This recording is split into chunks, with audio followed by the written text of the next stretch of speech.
This latest outbreak has impacted young people in an entirely new way. We're seeing the most cases transmitted by young people, and we're also seeing higher hospitalisation rates than we've seen before. All of this is happening while it seems there aren't enough vaccines to fix the situation quickly.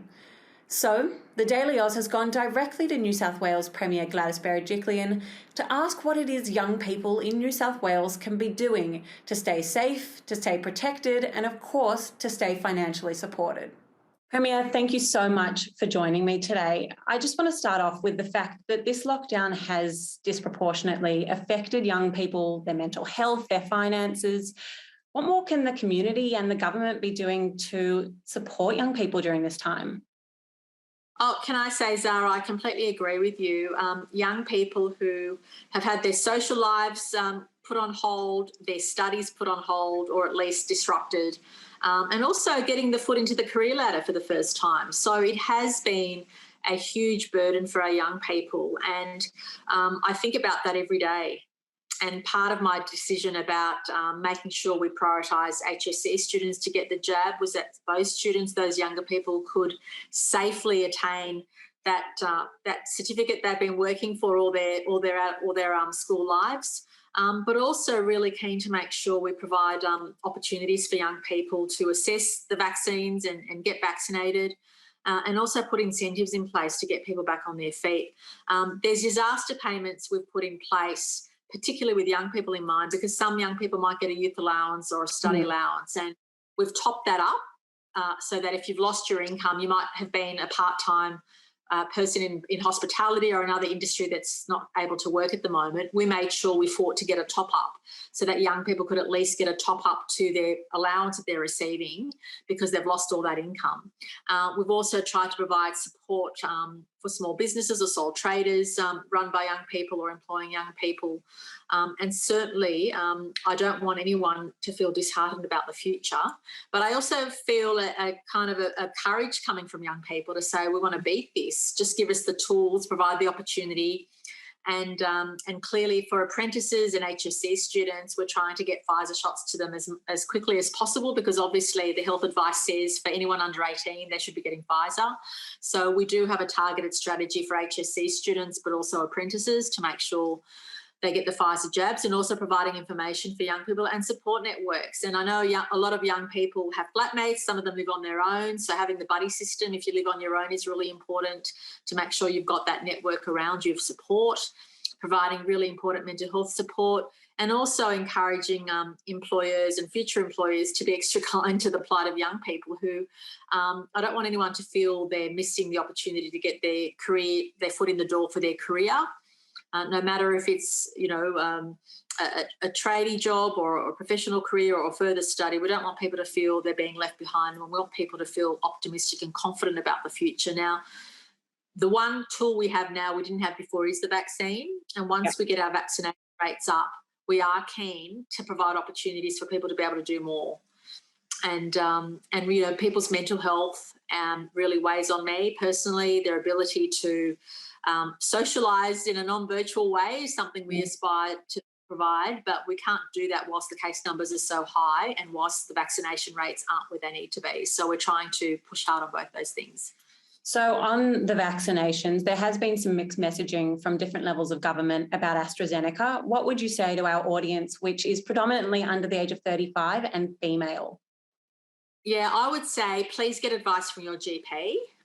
So at the moment, depending on where you live, the risk of getting COVID is much higher than having an adverse reaction to the vaccine. And unfortunately, we have seen younger people succumb, end up in intensive care or worse. So at the moment, unfortunately, the risk of getting the disease is higher than the adverse effects. But if anybody is worried, please go to your GP. GPs can provide that information and advice, or to your pharmacist.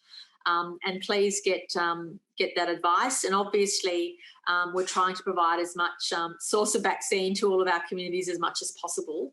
But in the first instance, if you have any concerns, please go to your GP and address those issues, and just be extra cautious. But can I also thank a lot of young people, and I was in this situation when I was young, not young anymore, unfortunately, but a lot of young people these days, especially in those areas of highest concern, will be first generation Australians, and often will be providing the information to their whole family, not just for them. So I've noticed that, and I just want to thank young people for helping keep their families informed, and families who've come from different parts of the world who have concerns of various degrees. Young people have been instrumental in sharing the facts with their families and making sure their families understand how to keep safe. And at the end of the day, we don't want families unintentionally causing grief to their extended family. And it's really important that the role that young people have played as community leaders has been really important. And I just want to thank everybody out there who's been in that situation. It's definitely good to hear, but there is certainly a flip side to that, which is that we know that young people serving in that connector role for their families might unknowingly be passing along the virus. So what's your advice to young people to prevent them from being A, infectious in the community, but B, could you just clarify what infectious in the community actually means? I feel like it's one of those terms we hear all the time, but what does it mean? Yeah.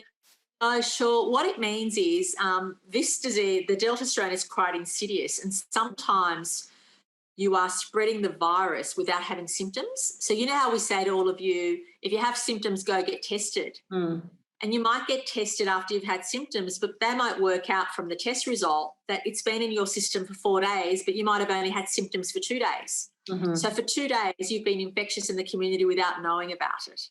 And that's why we're asking everybody to be extra safe. So when you leave home, even if you don't have symptoms, you have to assume you have the virus or somebody else has. Because unlike other strains, people are becoming infectious much earlier in the cycle and sometimes without symptoms. Now, if you have symptoms, there's no excuse you should be going to get a test. But it's a concern that some people are proving to be infectious without knowing it. And the last thing any of us would want is to bring the virus home to our loved ones, give it to our loved ones who may not be vaccinated and have them end up in hospital. So I guess it's that extra level of caution and precaution to make sure that when you are out and about, you have to assume you've got the virus or somebody you're in contact with does. So make sure you're socially distancing, you're always wearing a mask. I know it sounds really cruel, but Dr. Chan even says don't have a conversation with people that you might know that you see at the shop or even the person serving you. Have as little human interaction as possible to stay safe. But obviously we know the vaccination is a good way, though, to reduce infectious rates, but also to keep people out of hospital. And that's the one encouraging thing we've picked up in the last 6 weeks. There hasn't been anybody with 2 doses of the vaccine end up in hospital. But we are seeing more young people impacted by this strain than other strains, and I know that's very scary. But unfortunately, that's the case. And I'd rather be very direct and honest and let people know what the risks are so people can make those assessments themselves about how to keep safe and their family safe. And while we do wait for the vaccine, because there do appear to be some supply issues there, how are we limiting the transmission of the virus in these essential workplaces? I know that we have a lot of supermarket workers or construction workers that are our followers, so I'd love to know what's going on there. No, certainly. So if you're from the local government area of Canterbury Bankstown, which at the moment unfortunately has the highest number of cases, you have to do what's called surveillance testing. So if you're a worker that has to leave that community, you have to get a test every 3 days. And we have picked up positive cases from that because obviously people who worked in aged care or supermarkets, obviously we can't live without them doing their job. They're authorised workers, essential workers, and that's why we're asking them to be tested every 3 days to pick up that rate of testing. And from other communities, people working in aged care or healthcare have to go through that same testing process. We're also asking people to be extra cautious in their workplaces. Dr. Chant says that more people are likely to get it from another work colleague than get it from a customer or pass it on to a customer. So be careful. Don't socialise in the tea room or the workroom.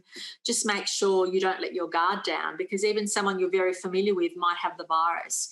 And it breaks my heart because I get an update frequently on the cases and some of the situations, and it breaks my heart when people are giving the virus to people they love the most. And then those people are ending up in hospital or worse. And not because people are doing the wrong thing, just because of the cruel way in which this virus works. So we're just asking everybody to be on guard and just to know that because of, we're not putting in these lockdowns or the precautions because we want to. We're doing it to keep people safe and out of hospital. And you spoke earlier about those hotspot LGAs and about HSC students. What is your assurance to those students that they won't be negatively impacted by the lockdown and by the situation? Please know that the Department of Health and Education are working really closely together. We're really keen to make sure every Year 12 student is able to safely sit for their exams. It's actually a legislative requirement that people are able to sit for a public exam to get the HSC, which is why we planned ahead and why we're so keen to provide that opportunity for Year 12 students in those 8 or 9 LGAs to get vaccinated. Pleasingly, there were 3,000 odd that did it yesterday, and I think the same number today. So I'm hoping that will continue during the week. And so please spread the word. If anyone's having difficulty getting a booking or making those appointments, please let us know. We're trying to make sure that we vaccinate as many of the 20,000 students in those areas as possible so that they can safely sit for their exams when they're coming up. Everybody across Greater Sydney will be doing their trials from home. So Greater Sydney includes, as you know, Hunter Central Coast. Now it includes Shell Harbour and Wollongong as well. So everyone in Greater Sydney will be doing their trials from home. But obviously, if you have a oral type exam, they're making special consideration for those. In fact, I think there was some update issued today about teachers and principals being able to do some of the markings for those exams to give students fair reward for their hard work. And obviously allowing people or students to sit for those exams is really important. So I know that once vaccinated, people feel much more comfortable in being in an exam room, even though the exam rooms will be spread out and across different locations. All those preparations are being made now, but we're wanting to take every single precaution to make sure people feel safe during that time. It's good to hear. And Premier, lastly, before you have to go, I just wanted to ask, what's your final message to young people during this pretty desperate time? Firstly, thank you for your patience. Thank you for doing the right thing. Thank you for being a font of information for your families and for your peers. And please don't cut corners. I don't want to see anybody listening today or receiving this message to unintentionally get sick themselves or pass it on to their loved ones. September, October will be difficult months for us, but we are getting more vaccines during that time from the federal government, and obviously young people will be keen to get vaccinated between now and then. So my message is please stay safe, don't cut corners, don't break the rules, and just thank you. Thank you from the bottom of my heart. Appreciate that. Thank you so much for your time, Premier. Thanks, Zara.